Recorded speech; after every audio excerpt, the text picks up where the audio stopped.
ನಾನು ಅಶ್ವಥ್ ನಾರಾಯಣ ಅಂತ ಹೇಳಿ 1993 ನಾನು ಬಳಗದ ಪರಿಚಯ ಆಯಿತು. ನನ್ನ PMN ಸೊಂಡೂರು ಅಂತ ಹೇಳಿ state bank of India employee ನನ್ನ ಪರಿಚಯ ಮಾಡಿಕೊಟ್ಟರು. 1992ರಲ್ಲಿ ಕೃಷ್ಣಾವೃತ ಪುಸ್ತಕ ಬಿಡುಗಡೆ ಕಾರ್ಯಕ್ರಮದಲ್ಲಿ ನನ್ನ ಬಳಗದ ಪರಿಚಯ ಆಯಿತು. 93ರಿಂದ ನಾನು ಬಳಗದ ಸದಸ್ಯನಾಗಿ ನಾನು ಮುಂದುವರೆದೆ. ನನಗೆ ಪ್ರಹ್ಲಾದ ಪ್ರಿಯ ವಿಠಲ ಅಂತ ಹೇಳಿ ಅಂಕಿತ ನಾಮ ಕೂಡ ಸಿಕ್ತು.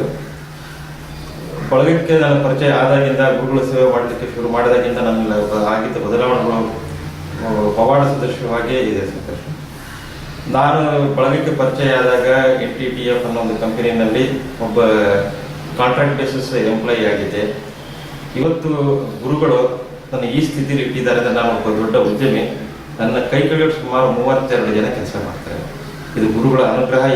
ಈ ಮಟ್ಟಿಗೆ ಗುರುಗಳ ಅನುಗ್ರಹ ಆಗಲಿಕ್ಕೆ ಕಾರಣ ನನಗೆ ಪರಿಮಳ ಗೆಳೆಯರ ಆಗಿದ್ದ ಸಂಪರ್ಕ, ಅಲ್ಲಿ ಗುರುಗಳ ಆಗಿರೋ ಅನುಗ್ರಹ ಅಂತ ಹೇಳಲಿಕ್ಕೆ ಇಷ್ಟಪಡ್ತೀನಿ. ಇದು ಒಂದು ಅಷ್ಟೇ. ಇದರೊಂದಿಗೆ ಇನ್ನೂ ಸಾಕಷ್ಟು ಅನುಭವಗಳು, ಮೊದಲಾದಂತಹ ಅನುಭವಗಳು, ಪವಾಡಗಳು ನಮ್ಮ ಬಳಗದಲ್ಲಿ ನನ್ನ ಮೇಲಂತೂ ಸಾಕಷ್ಟು ಆಗಿದೆ. ಇವಾಗ ನಾನು ಹಂಚಿಕೊಂಡಿದ್ದು ಒಂದು ಅನುಭವ ಮಾತ್ರ. ಹೀಗೆ ಅನೇಕ ಅನುಭವಗಳು ನಮ್ಮ ಜೀವನದಲ್ಲಿ ಇಷ್ಟ.